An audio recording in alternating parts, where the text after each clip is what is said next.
All right, folks, Samori Benjamin here with former Major Leaguer Doug Glanville.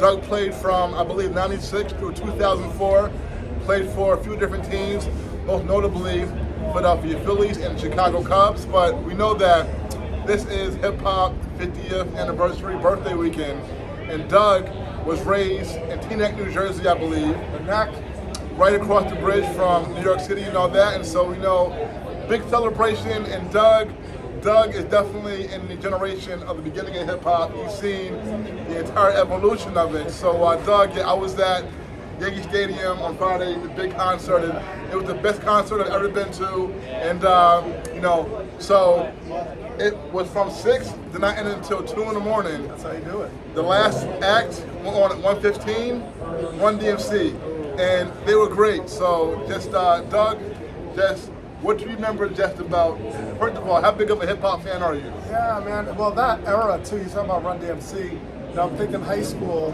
but then when I went to college in Philadelphia, I got a whole new flavor. I got De La Soul was in the mix there, and I used to go to a lot of the concerts, whether Howard's Homecoming or something like that. Yeah. And, well, and also, like in minor league baseball coming up, you always have theme music throughout.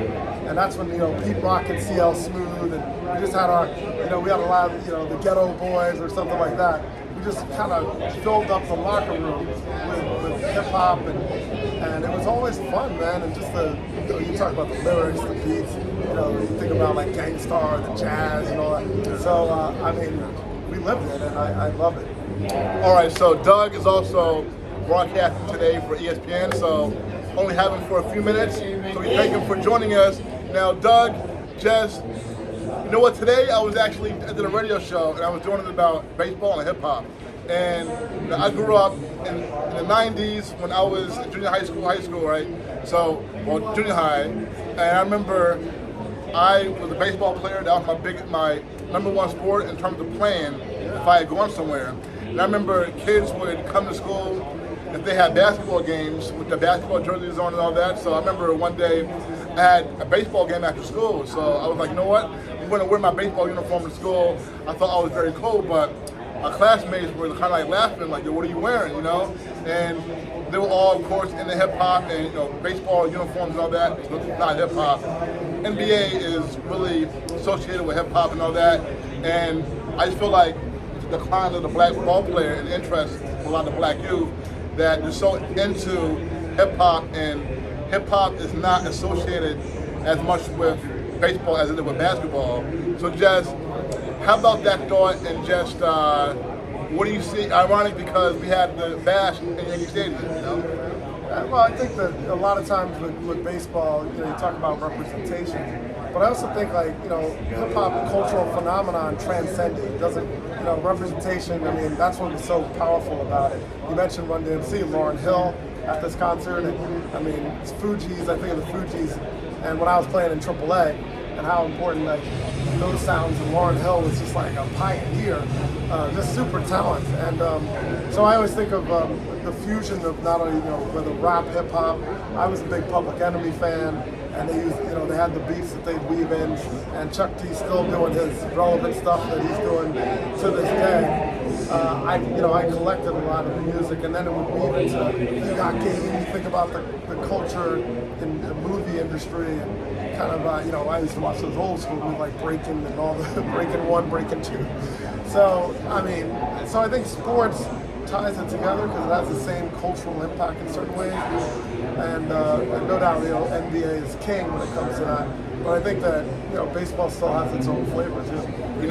One thing that's interesting I always think about is just in the 90s, I remember there being so many great Black American players and so many Black American players, and a lot who were really fun to watch. And you think, though, that at the same time you have Michael Jordan and all that, the NBA became so strong to where about a generation later or half a generation later, there wasn't that many Black American players in the game, more so a lot in the NBA. But just when you were coming up in Teaneck, just how many of your black peers were playing baseball, and just how did you get inspired to play baseball?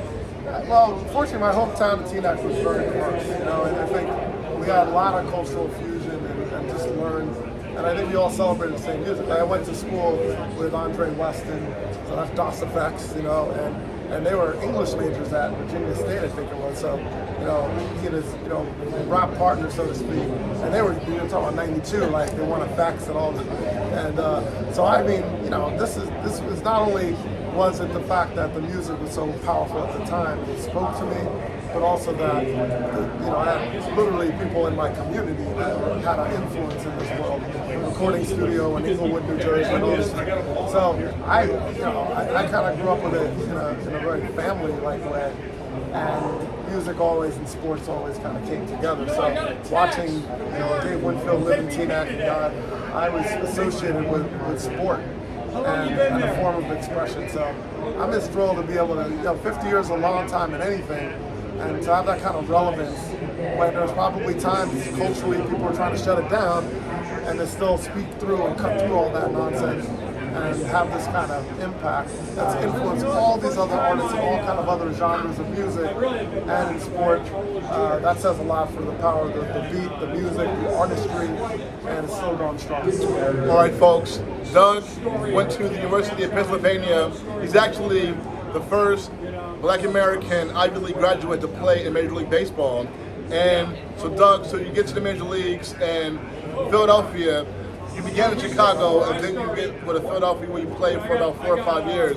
Just what was it like playing in the same town when you went to college? Yeah, I love that, man. I mean, I had a chance to play in that, you know, backyard. In fact, I had a lot of family in North Philly, so it was a homecoming in many ways. Going to college there, coming back, and I was a Phillies fan growing up, so that was big just to be able to connect to my childhood.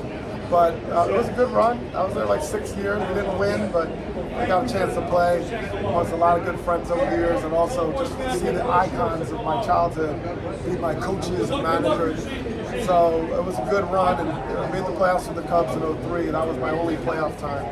That was pretty magical. And Dusty Baker, man, the original OG right there in baseball.